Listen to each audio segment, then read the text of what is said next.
창세기 26장 1절부터 4절까지입니다.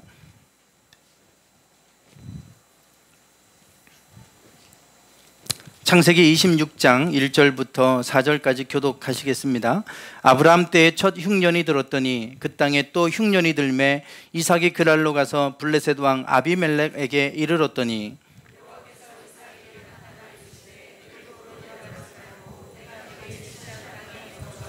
이 땅에 거류하면 내가 너와 함께 있어 내게 복을 주고 내가 이 모든 땅을 너와 내 자손에게 주리라. 내가 내 아버지 아브라함에게 맹세한 것을 이루어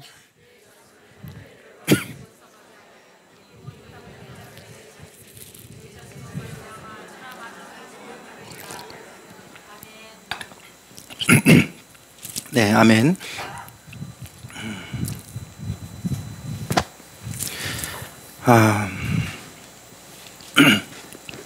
보얀 슬랫이라는 분을 혹시 아십니까? 네? 신경아 집사님이요? 네, 신경아 집사님 닮으셨대요. 네, 네. 깜짝 놀랐어요. 저는 신경아 집사님하고 무슨 관계가 있나? 네, 보얀 슬랫. 네. 지금 현재 나이가 23살입니다. 그리고 죄송합니다. 세계에서 가장 유명한 CEO 가운데 한 명입니다. 23살이지만 CEO입니다. 그리고 또 앞으로 미래를 이끌어갈 차세대 주자이고 아주 가장 유명한 CEO 중에 한 사람으로 꼽히는 사람입니다. 어떻게 이 젊은 나이에 이런 사람이 될 수 있었을까? 저도 이분에 대해서 잘 모르다가 우연스럽게 이분에 대한 그 인터넷에 올라온 기사를 보고 제가 접하게 됐습니다. 어릴 때 네덜란드 사람입니다. 어릴 때 잠수를 바다에서 즐기던 소년이었다 그래요. 어릴 때부터 늘 바다와 가까이 했고 바다에서 늘 잠수하며 잠수를 즐기던 그런 소년이었습니다. 그러다가 이 소년이 만 18세가 될 때 그가 그 전에 갖고 있던 생각들을 가지고 고민을 하게 되죠. 바다에 쓰레기가 심각하게 많다는 사실을 늘 바다에서 잠수하면서 그것을 이제 그가 고민하게 됩니다. 바다에 쓰레기가 이렇게 많다. 그럼에도 불구하고 왜 쓰레기를 치우는 사람이 없을까에 대한 고민이 이 소년에게 있었습니다. 쓰레기가 이렇게 바다에 많다. 저는 지금 사진에 보시는 것처럼 이게 다 쓰레기입니다. 바다에 있는 쓰레기들. 죄송합니다.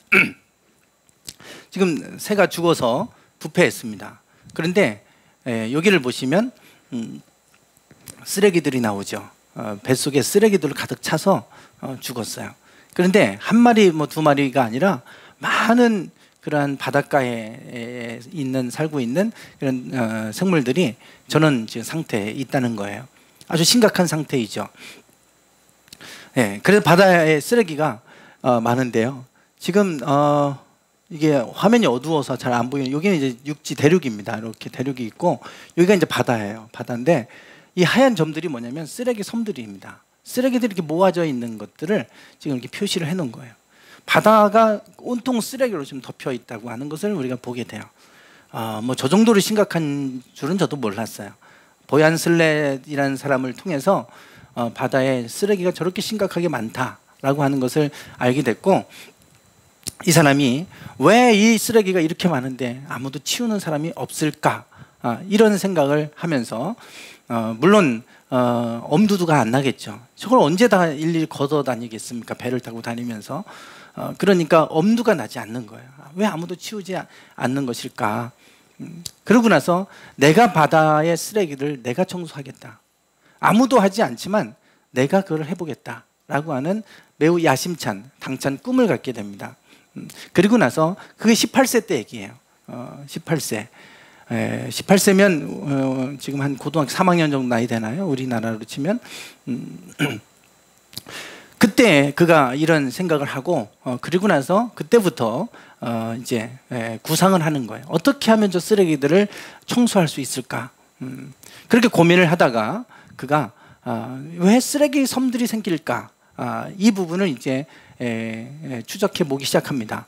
그랬더니 바다에 해류가 저렇게 있죠. 바다가 해류가 있어서 저 해류 때문에 쓰레기들이 한 곳에 모인다고 하는 걸 알게 된 거예요.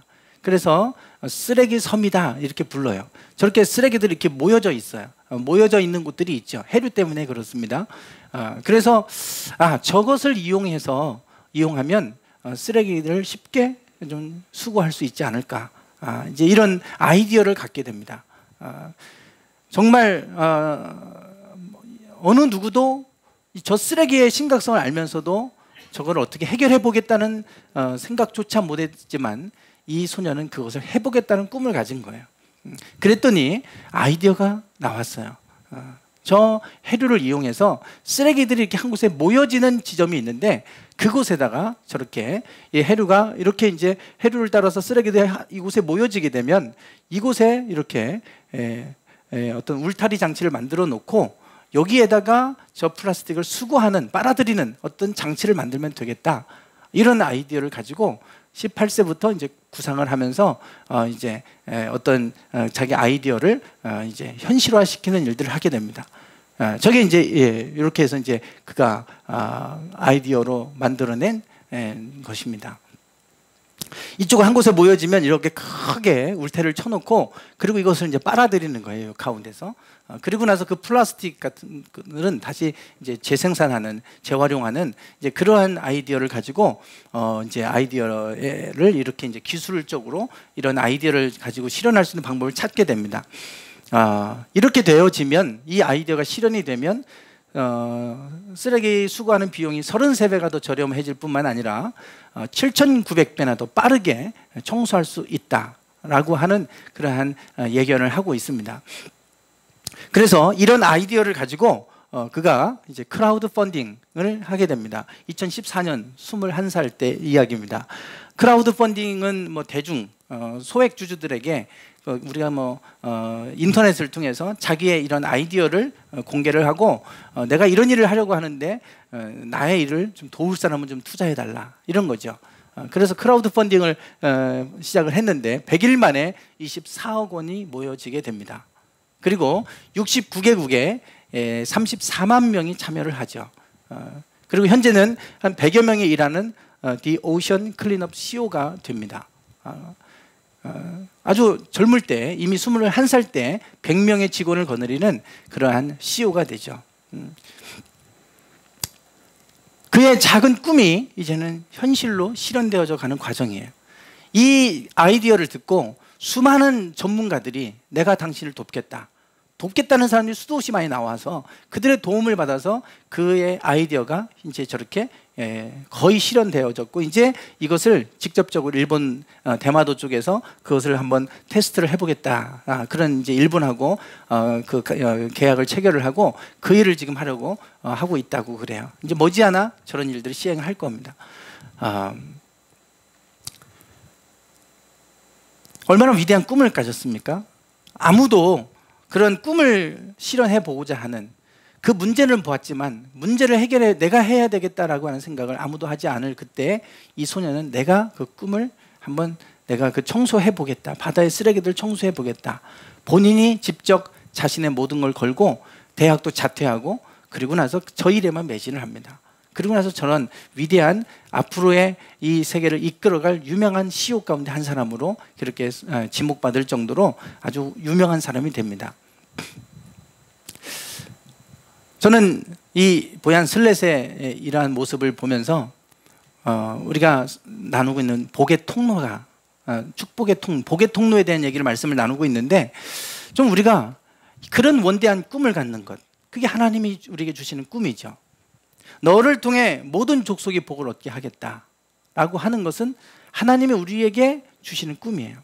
아니 어떻게 내가 이 세상에 복의 근원이 되냐 어떻게 나를 통해서 천하 만민이 복을 얻을까? 그렇지만 하나님은 그렇게 하기를 원하신다는 겁니다. 우리만 복 받는 것이 아니라 이 땅에 있는 모든 사람들이 나를 통해서 복을 얻게 하겠다는 것이죠. 그게 우리를 부르신 목적이에요. 네. 한 가지 더 소개를 하겠어요. 복의 통로가 된 사람들이 지금도 이 땅에 많이 있습니다. 에어비앤비라고 하는 이 기업을 들어보신 분들은 좀 들어보셨을 거예요. 요즘에 한참 많이 나오는 건데요. 민박 공유업체입니다. 민박을 공유하자. 그런 이제 민박 공유업체입니다. 2015년 기준으로 기업 가치가 200억 달러입니다. 뭐 상상이 안 가죠. 약 22조 원에 해당되는 가치를 가지고 있는 기업이라고 그럽니다. 2위입니다. 그 숙박업계의 2위예요. 1위는 잘 아시는 힐튼 호텔입니다. 세계 1위인데 2015년 기준으로 기업 가치가 219억 달러 정도 된다고 그럽니다. 그러니까 뭐 이미 뭐 힐튼이 2015년도에 219억의 가치를 가지고 있다면 에어비앤비는 200억 가치다. 그래서 거의 다 이제 추월 직전까지 올라갔죠, 작년에. 올해는 올라오는 기사를 보니까 이미 힐튼을 초월했다고 그럽니다. 1위의 자리에 이제 올라간 것 같아요, 에어비앤비가. 그런데 힐튼 호텔은 전 세계 체인점만 해도 4,400여 개 정도가 됩니다. 많은 아주 최고 좋은 그러한 호텔을 가지고 있죠. 그런데 에어비앤비는 호텔 하나도 없어요. 자기 호텔 하나도 없습니다. 그럼에도 불구하고 힐튼 호텔을 넘어서 버렸어요. 어떻게 그게 가능하냐 이거죠. 어떻게 그게 가능하냐. 네, 지금 작년 기준으로 지금 나온 가치입니다. 네, 뭐 유명한 호텔들을 다 이미 제꼈고요. 이미 1위의 자리로 올라섰습니다. 네, 이분들이 창업자예요. 브라이언 체스키하고 조 게비아라고 하는 이 두 분입니다. 한 분은 이제 나중에 기술 때문에 그 기술적인 도움을 받기 위해서 영입한 분이고, 두 명이 시작을 해요. 어떻게 시작을 하냐면 이분들은 디자인을 전공한 분들입니다. 디자인을 전공했고 자기 어떤 사업을 새롭게 구상을 지금 하는 거예요. 샌프란시스코에서 우리가 사업을 좀 해보자. 그리고 이제 사무실을 임대를 해서 사무실을 내고, 그리고 어떤 사업을 시작할까 이제 구상을 하고 있던 차였습니다. 그런데 마땅히 할 게 없는 거예요. 근데 대도시 샌프란시스코에 내야 될 그 임대료는 너무 비싸고, 그리고 계속해서 어떤 사업 구상은 떠오르지 않고 이런 상황이었죠. 그때 마침 샌프란시스코에서 국제 디자인과 관련된 회의가 있었습니다. 회의가 있었는데 많은 사람들이 전 세계에서 그 국제적인 컨퍼런스에 참여하기 위해서 모여들었는데 숙박 시설이 부족한 거예요. 사람들이 숙소를 찾아도 찾을 수가 없는 거예요. 전 세계 사람들이 모여들었기 때문에. 이분들이 지금 이 회의에, 이 컨퍼런스에 참여하기 위해서 전 세계에서 모여들었는데 숙소가 부족하다. 그러면 저들을 우리가 좀 도울 수 있는 방법이 없을까? 그러다가 우리 집을 좀 공유를 해보자. 우리 임대로 쓰고 있는 이 부분을 우리가 좀 그들에게 쓸 수 있도록 좀 빌려줘 보자. 이렇게 해서 시작이 된 겁니다.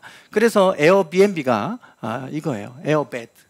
임시적으로 거실에다 에어베드를 3개를 갖다 놓고, 그리고 나서 여기에서 침대로 이제 잠을 자고 아침을 저렇게 시리얼하고 저렇게 뭐 주스하고 해서 아침을 제공한 겁니다. 브렉퍼스트. 그래서 에어비앤비가 그 약자예요. 이것을 가지고 처음에 하고 나니까 사람들이 금방 내가 그렇게 하고 싶다고. 그래서 이제 자기네 거실을 이렇게 빌려주면서 그렇게 시작이 된 거예요. 그러다가 보니까 이런 민박들, 우리가 집들이 남아있는 집들, 방이 남아있는 집들이 분명히 있을 건데 이거를 좀 우리가 공유하는 일을 하면 좋겠다. 그래서 만들어진 업체가 에어비앤비입니다. 그래서 전 세계 민박을 이제 우리 집을 좀 공유하겠다. 그 대신에 약간의 비용을 받는 거죠. 약간의 비용을 받고 우리의 집을 공유하겠다.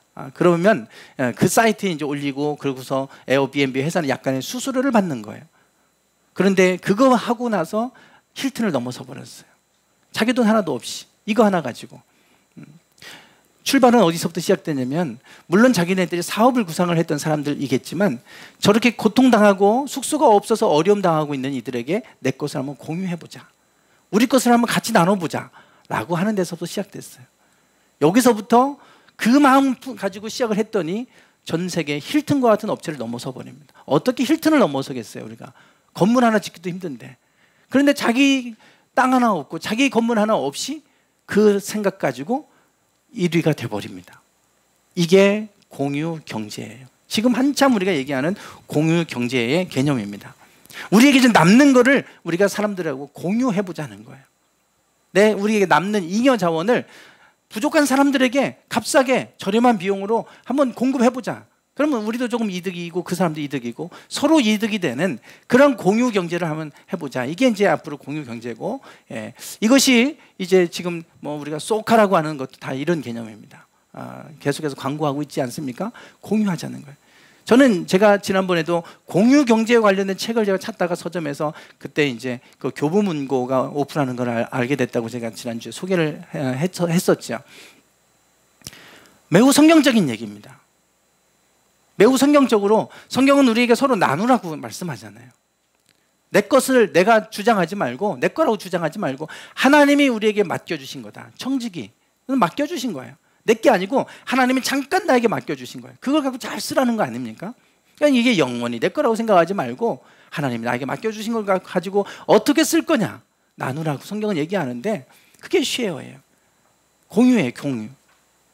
그래서 지금 이 앞으로의 경제는 이제 공유 경제로 넘어가고 있어요. 어떻게 사람들하고 공유할 거냐, 이제 그런 아이디어를 가지고 시작하는 사람들, 물론 이거를 자기의 부를 얻기 위해서 한다면 실패할 겁니다. 정말 내가 그 사람을 도와야 되겠다, 사람들의 필요를 채워줄 수 있는 그런 일을 해야 되겠다, 거기서부터 모든 사람들이 필요를 채워주는 일을 하게 된 거예요. 이게 지금 제가 에어비앤비나 앞에서 소개했던 보얀 슬렛, 이 두 사람이 가졌던 마음, 여기서부터 시작됐습니다. 주중에 에어컨 때문에 에어컨 하는 지난번 설치해 주셨던 분이 오셨어요. 그리고 이제 옆에서 보조로 따라오는 청년이 있었는데 바뀌었더라고요. 작년에 봤더니 아니고 다른 청년이 왔는데 눈이 휘둥그레져요. 교회, 자기가 다녀본 교회 중에 최고 좋다고 그러면서 교회 막 다니고 싶겠어요. 막 이러는 거예요. 그래, 우리 교회 오는 마다 다 이제 그런 얘기들을 하시죠. 교회가 너무 이쁘다고. 그런데 참 안타까운 게 있어요. 교회를 이쁘고 참 잘 해놓고 너무 좋은데 이 공간이 비어있는 시간이 너무 많다는 거예요. 우리가 예배하는 시간 외에 너무 많은 시간들이 비어져 있잖아요. 비싼 임대료 내고 우리가 있는데, 그리고 많은 시간은 비어져 있어요. 이 공간을 좀 공유하면 좋겠다. 이 공간이 필요한 사람들에게 공유하면 좋겠다. 그게 이제 저의 고민이에요. 이걸 어떻게 우리가 공유할 수 있을까? 이 공간이 필요한 사람들에게 어떻게 이 공간을 쓸 수 있도록 공유해 볼 수 있을까? 근데 이게 우리 교회만이 아니라 지금 우리나라에 얼마나 많은 교회들이 있습니까? 큰 대형 교회들 대부분 주중에는 다 비어 있어요. 예배 시간, 조금의 잠깐의 시간 외에는 대부분 다 비어 있습니다. 그렇게 비싸게 건축을 하고 비싼 이자를 감당하면서 있는데 그 건물들이 다 비어 있는 거예요.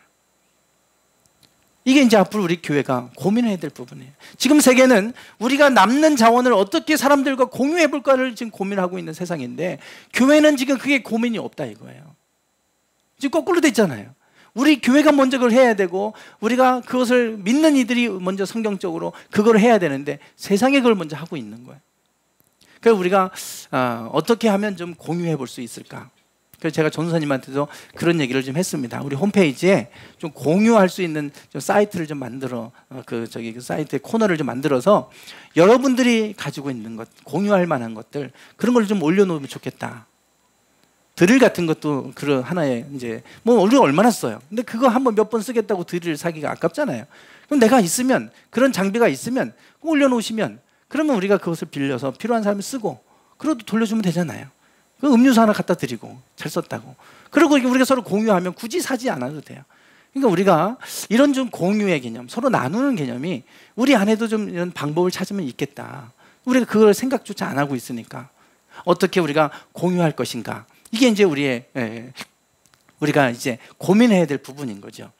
우리가 믿음의 조상 아브라함과 이삭과 야곱, 이 믿음의 조상에 관한 얘기를 하고 있습니다. 성경에서 이들을 얘기할 때 반드시 나오는 얘기가 있어요. 복의 통로라는 겁니다. 내가 너를 복주고 너를 통해서, 너의 자손을 통해서 이 땅에 있는 모든 천하 만민이 복을 얻게 하겠다. 내가 너를 복되게 하겠다는 것으로 끝나는 게 아니라 너를 통해서 천하 만민이 복을 얻게 하겠다는 거예요. 이것이 하나님이 아브라함과 이삭과 야곱에게 공통적으로 주시는 말씀이에요. 믿음의 조상들, 그들은 결국 복의 통로로 하나님 세우시겠다는 겁니다. 창세기 12장 2절과 3절, 아브라함을 부르실 때 하신 말씀이 있죠. 같이 한번 읽어보겠습니다. 시작.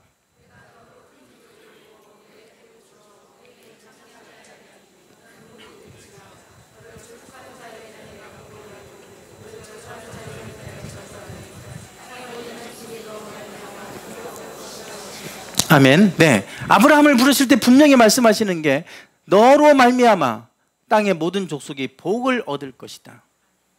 그게 하나님의 마음이에요. 오늘 우리가 그런 마음을 좀 품기를 원합니다. 내가 이 땅에서 어떻게 살까, 무엇을 먹고 마시고 입을까, 이거 염려하지 말라 이거예요. 그거는 하나님을 모르는 이방인들이 하는 것이고, 너희는 먼저 그의 나라와 그의 의를 구해라. 하나님의 나라와 하나님의 의는 무엇입니까? 이 땅의 모든 사람들이 복을 받고 사는 거예요. 우리가 그 마음을 품자 이겁니다. 우리 청년들이나 우리 학생들 마찬가지예요. 지금 우리가 직장 일터가 없다고 그러잖아요. 내가 일할 곳, 직장을 찾고 일할 일터를 찾는데 어려움이 있어요.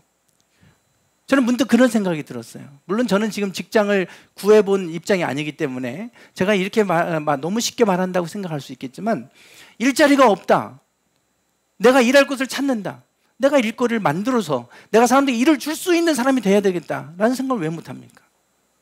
내가 왜 일자리만 찾는 사람만 돼야 됩니까? 내가 일자리를 만들 수 있는 사람이 될 수 있잖아요. 언제까지 우리는 일자리가 없다고 그 세상만 탓하고 우리가 살겠어요? 아, 내가 정말 사람들에게 일을 나눠줄 수 있는 사람이 되고 싶다. 그 생각을 가지고 있으면 반드시 아이디어가 있을 겁니다. 반드시 하나님 길을 열어주실 거예요. 이 땅에 있는 많은 사람들, 아픔 가운데 있는 사람들, 내가 저 사람들을 도와야 되겠다, 그 마음을 가지고 있으면 하나님은 도울 수 있는 길을 열어주실 겁니다. 그 마음이 우리가 갖지 못하니까. 그래서 우리가 좀 더 좀 원대한 꿈을 꿨으면 좋겠어요. 좋은 대학 가서 열심히 공부해서 좋은 대학 가서 좋은 직장 들어가서, 그래서 내가 혼자 좀 편하게 살겠다고 하는 그 좁은 생각에서 벗어나서 내가 세상을 이롭게 하고 내가 세상에 있는 많은 사람들에게 필요를 채워줄 수 있는 복의 통로가 되고 싶다. 이런 꿈을 가지면 하나님 그 꿈대로 이루실 줄 믿습니다. 이게 하나님의 우리에게 주시는 꿈이에요. 어떤 사람들은 그렇게 생각합니다. 복과 복의 통로가 있어요. 복을 받으면 내가 복의 통로가 될 수 있다라고 생각하는 사람들. 복의 통로가 되려면 내가 먼저 복을 받아야지 복의 통로가 되지. 내가 복을 받으면 내가 복의 통로가 돼. 그러면 내가 복의 통로가 돼야 되겠다, 이렇게 생각하는 분들이 있어요. 절대로 되지 않습니다. 내가 먼저 하나님이 복을 주시면 내가 복의 통로가 될 거야, 이렇게 생각하는 분들은 절대 복의 통로가 되지 못해요. 복은 받을 수 있을지 몰라요. 근데 복의 통로는 못 됩니다. 제가 젊을 때 신학생 때죠. 교육 전도사로 있을 때, 그때 제가 이제 졸업을 하면서 그 교회를 사임을 하고, 그리고 나서 이제 이 교회로 제가 이제 담임으로 오게 됐어요. 그때 그 목사님이 저를 붙잡았어요. 강 목사, 우리 교회에서 부목으로 있고 그러면 나중에 우리 교회가 1000명 넘어가면 내가 100명씩 이렇게 한 명씩 교회 분리 개척할 거라고. 그러니까 조금만 더 참아, 좀 기다리면 내가 100명 되는 교회를 이렇게 해서 해주겠다고. 그러니까 우리 교회가 1000명이 되면 조건이 붙었어요. 1000명이 되면 해주겠다고. 몇천 명이 된다고 자랑하시는데 아직도 개척이 안 돼요. 이래요. 우리가 복을 주시면 복의 통로가 된다고 생각하면요, 절대 못합니다. 근데 어떤 교회는요, 어떤 목사님은 200명만 돼도 100명 딱 떼서 개척시키고 당신 100명부터 또 시작하는 목사님이 계세요. 그러면 또 하나님 또 금방 해서 10몇 개를 개척했어요. 벌써 그렇게 시작했는데. 복의 통로가 돼야 되겠다. 그러면 복은 하나님 주시는 거예요. 복은 따라와요. 근데 복을 주시면 내가 복의 통로가 되겠다, 절대 복의 통로 못 됩니다. 왜냐하면 사람들은 복을 우선으로 하면 욕심이 커져요. 절대 못 내려놓죠. 그러나 내가 복의 통로가 돼야 되겠다 그러면 하나님은 끝없이 복을 주세요. 그래서 먼저 우리에게 가져야 되는 생각은 내가 복의 통로가 돼야 되겠다. 내 것 있는 건 내 소유라고 생각하고 내 것만 딱 움키워 있는 것이 아니라 나눠야 됩니다. 지금은 소유의 시대가 아니에요. 공유의 시대예요. 어떻게 하면 내 것을 내가 공유해 볼 것인가 고민하셔야 됩니다. 그게 하나님의 축복의 원리예요. 그런 마음을 갖고 있으면 그 어린 나이에 아무것도 없는데 24억이 모이잖아요. 그 좋은 가치를 가지고 시작하니까. 오늘 이삭에 관한 얘기를 좀 같이 나눌 건데, 이삭을 보시면 여기가 있습니다. 이삭. 아브라함 저기 사라고 밑에가 여기가 이삭입니다. 몇 세에 죽었냐? 180세에 죽습니다. 이삭은 180년을 살아요. 그런데 성경에 이삭에 관한 얘기는, 중요한 얘기는 딱 하나 나와요. 아브라함이 이삭을 제물로 바친 건 아브라함 얘기로 나오는 거고요. 이삭과 관련된 얘기는 딱 하나, 오늘 본문의 얘기입니다. 그의 인생에 있어서 가장 중요한 사건을 꼽으라면 지금 창세기 26장의 얘기예요. 어떻게 그가 복을 받게 됐고 복의 통로가 되는지에 관한 얘기입니다. 예. 그 해에 흉년이 있었어요. 그 해에 흉년이 들어서 도저히 살 수 없게 된 겁니다. 이삭이. 지금 하나님이 복의 통로를 삼으실 때의 모습을 보세요. 그때가 어느 때인가? 잘 될 때가 아니에요. 흉년의 때입니다. 흉년의 때. 흉년의 때 더 이상 이 땅에서 살 수가 없으니까 아버지 아브라함 때부터 살던 땅을 버리고 애굽 땅으로 이주할 계획을 갖게 됩니다. 그리고 그 땅을 버리고 진짜로 이제 애굽으로 이주하는 거예요. 애굽 땅 이집트로 가는 겁니다. 이집트로. 이집트가 지금 여기가 지금 여기가 이 빨간색 부분이 이집트입니다. 이집트. 여기가 시나이 반도죠. 지금 지도를 보시면 여기가 다 사막이에요. 사막. 노랗게 된 건 다 사막입니다. 이렇게 좀 푸르게 된 것이 여기가 이제 초원지대고요. 여기가 비옥한 츠성달 지역이죠. 메소포타미아 문명이 요 초록색 여기입니다. 메소포타미아 문명. 여기가 이제 유브라데스 티그리스 강이죠. 그 지금 여기가 이집트인데요. 이집트를 보시면 여기가 나일강이 이렇게 흐릅니다. 여기가 고센 땅이고 여기가 지중해입니다. 이집트는 다 사막이에요. 다 사막. 나라 자체가 사막이에요. 그럼에도 불구하고 나일강 때문에 문명을 이룬 나라가 이집트입니다. 그리고 비가 오지 않아도 산모작이 가능한 나라가 이집트예요. 나일강 때문에. 나일강이 범람을 하기 때문에 그래서 가능한 겁니다. 그래서 도시들이 다 이 나일강을 중심으로 쭉 이렇게 도시들이 다 여기에 형성돼 있어요. 그만큼 비가 안 와도 살 수 있는 땅이 이집트예요. 그래서 아브라함도 그랬지만 이삭이 그 해 흉년이 왔을 때 이집트로 가려고 한 거예요. 왜? 가면 그 땅 가면 살 수 있으니까. 그게 모든 사람들이 갖고 있는 생각이었을 거예요. 이집트로 가면 살 수 있다. 마지막 방법은 이집트로 가는 거예요. 지금 시리아가 내전이 일어나서 많은 사람들이, 난민들이 지금 유럽으로 건너갑니다. 목숨 걸고 배를 타고 가다가 뭐 빠져 죽기도 하고 그러는데 목숨 걸고 가요. 왜? 그 땅 살 수 없으니까. 그 유럽은 난민들이 막 밀려 들어오니까 그걸 안 받아들이려고 국경을 폐쇄하고 막 그랬잖아요. 지금도 목숨 걸고 갑니다. 살기 위해서. 그런데 이 땅에 흉년이 들으니까 이집트로 막 밀려들면 이집트에서 받아주겠어요? 그게 쉽지 않은 일이죠. 그리고 이주하려고 그러면 좀 어느 정도 좀 소유가 있고 그 땅을 좀 얻어서 살려면 그래도 좀 소유가 있고 재산이 있는 사람은 가능할 거예요. 그러나 가난한 사람은 어떻게 해요? 그 땅에서 죽어야죠. 이삭은 자기 혼자 살겠다고 지금 이집트를 향해 지금 나갑니다. 그런 때에 하나님이 이 그랄 땅에 잠시 머물러요. 블레셋 땅입니다. 이집트를 가는 여정 중에 블레셋에 그랄 땅에 잠시 머물러 있을 때 하나님이 이삭에게 나타나셔서 말씀하십니다. 그게 이제 3절과 4절 말씀인데요. 3절 같이 한번 읽어보겠습니다. 시작.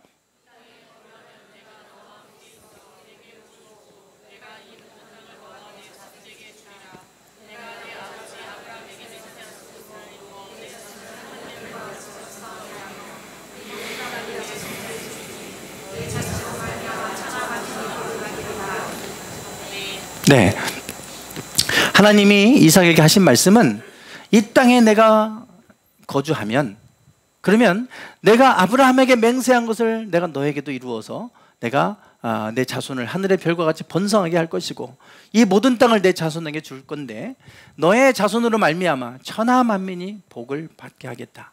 아브라함에게 하신 말씀을 똑같이 하세요. 이 땅에 거주하면 살 수가 없어서 지금 그 땅을 도망가려고 엑소더스 하려고 하는데, 그런데 하나님이 그 땅에 머물라는 거예요. 그 땅에 머물면 내가 반드시 너를 복되게 할 뿐만 아니라 너의 자손으로 말미암아 천하 만민이 복을 얻게 하겠다는 겁니다. 오늘 우리가 복의 통로가 되려면 사실 우리의 생각과 계획을 좀 내려놔야 돼요.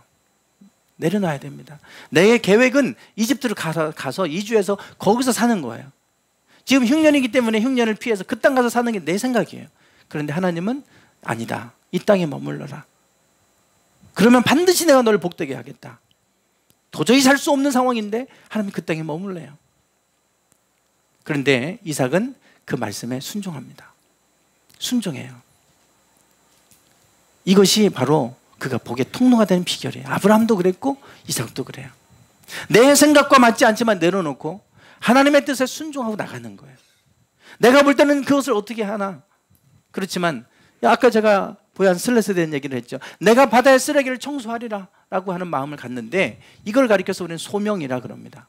남들이 아니라 내가 해야 된다라고 하는 사명감이 주어지죠. 소명이에요. 영어로 말하면 콜링입니다. 이게 부르심이에요. 부르심. 이 일은 하나님이 나를 통해서 하시고자 하는 바인가 보다. 그게 하나님의 부르심이에요. 콜링이에요. 거기에 응답하고 나가면 하나님 반드시 복의 통로가 되게 하세요. 여러분 눈에 보이는 게 있잖아요. 마태복음에 보면 이렇게 말씀합니다. 읽어보겠습니다. 시작. 아멘. 너희 눈은 봄으로, 너희 귀는 들음으로 복이 있다고 그러잖아요. 남들은 안 보이는데 나는 보여요. 남들은 쓰레기가 떨어져 있는 게 안 보이는데 여러분 눈에는 그게 보여요. 그러면 주워야 되잖아요. 누가 버렸어. 근데 짜증내잖아요. 그런데 다른 사람들은 그거 안 보이고 아무 문제 없이 잘 살아요. 내 눈에는 보여. 그게 복이라는 거예요. 그게 복이에요. 그게 복이라고 믿어지십니까? 그게 믿어지세요? 왜 그게 내 눈에 보여갖고 왜 맨날 나만 해야 돼? 이러시잖아요. 그 눈으로 보는 게 복이라니까요. 안 보이는 사람은 못해요, 그거. 보이는 사람이 할 수 있는 거예요, 보이는 사람. 귀는 들음으로 복이 있다 그러잖아요. 듣고 싶어도 듣지 못하는 사람들이 얼마나 많은지 몰라요. 아픔 당하고 있는 사람들이 눈에 보여요. 그럼 그 사람 도울 수 있는 거예요, 그래서. 그러니까 복의 통로가 되는 거 아닙니까? 아무리 고통당하고 있는 사람이 앞에서 죽어가도 안 보이면 소용없어요. 선행을 어떻게 해요? 해야 되는 거 알지만 안 보여요, 안 보여. 그들의 신음소리가 안 들려요. 뭐를 해요? 아무것도 못하지. 눈이 보고 귀는 들음으로 복이 있다 그랬어요. 하나님은 지금도 우리 가운데 우리를 콜링하고 계세요. 야, 그거 네가 해. 부르심이 우리에게 있단 말이에요. 지금 흉년이 들어서 이집트 땅에 가서 살면 자기 혼자 살 수 있어요.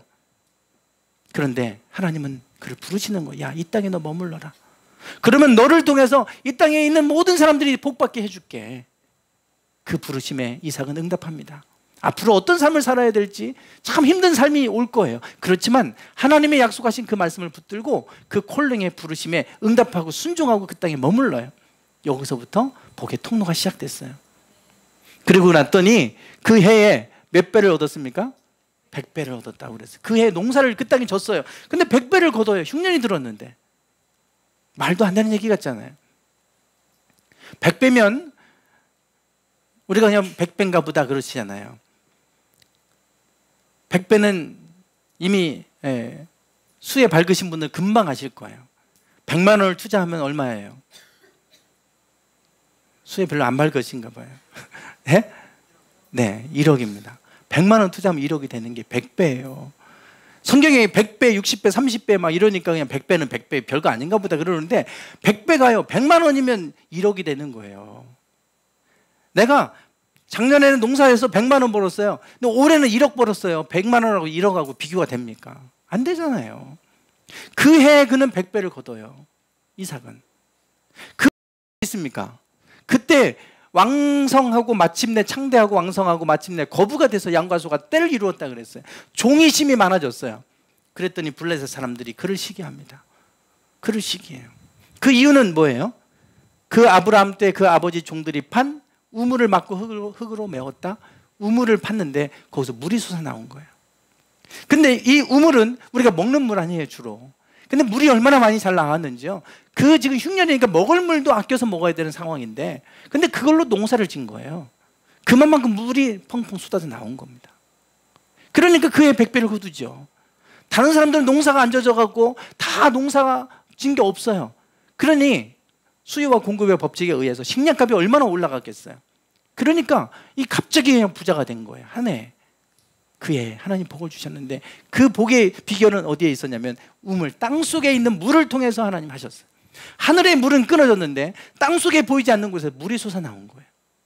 그거를 통해서 이삭은 그의 100배를 거둬요. 그랬더니 블레셋 사람들이 시기합니다.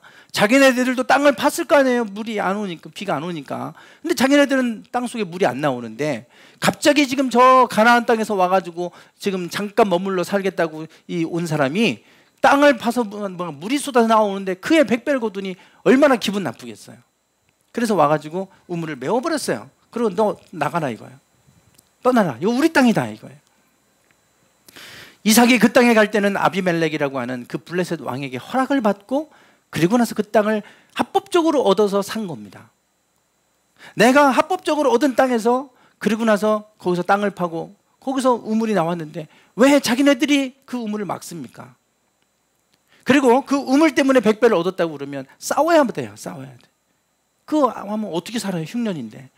그런데 이삭은 양보해요. 싸우지 않습니다. 양보해요. 예, 지금 물이 나온 거예요. 예, 미네랄, 꿀꺽, 뭐. 네, 예, 물이 나와서 100배를 거둔 겁니다. 100배를. 네, 예, 그래서 지금 이 물을 메워갖고 막, 그래서 안 싸우고 그냥 주는 거야. 알았다고, 당신네들 쓰라고 하고 또 옮깁니다. 옮기고 와서 또 땅을 팠더니 또 물이 나왔어요. 그랬더니 또 와가지고 이 사람들이 이 땅은 우리 땅이라고 그러면서 또 그걸 뺏어가는 거예요. 그래서 또 줍니다. 또 줘요. 그리고 또 가서 또 팠어요.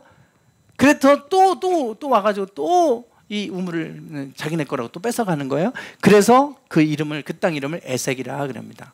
다퉜다. 다툼이란 뜻이에요. 그들과 다퉜다. 그들이 우리와 다퉜다. 그래서 에색이라고 이름을 합니다. 그리고 또 다른 곳으로 옮겨가서 또 우물을 봤는데 또 물이 또 나왔어요. 그래서 이번에 또 자기네들이 소유라고 또 주장을 해요. 그래서 또 그들을 돌려줘요. 그때 그래서 그곳 이름을 신나라 불러요. 대적이라는 뜻이에요. 그들이 우리를 대적했다. 그래서 대적했다는 의미로 신나라 불렀어요. 그리고 또 다른 곳에 옮겨가서 또 우물을 팠는데 또 물이 나오는 거예요.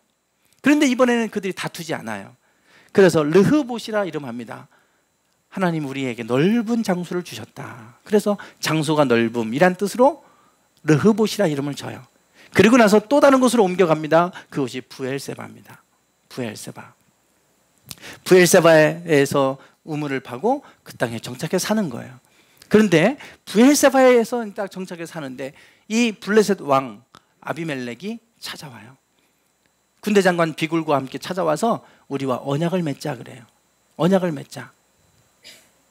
어떤 언약을 맺자냐고 그러냐면 창세기 26장 28절 같이 한번 읽어보겠습니다. 시작.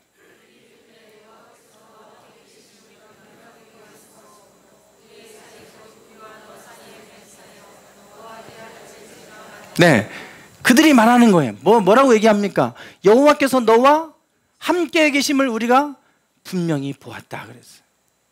그들이 지금 본 거예요. 야, 네가 섬기는 그 하나님이 너와 함께 계심을 우리가 분명히 보았다는 겁니다. 그리고 나서 뭐라고 또 하냐면 29절입니다. 읽어보겠습니다. 시작.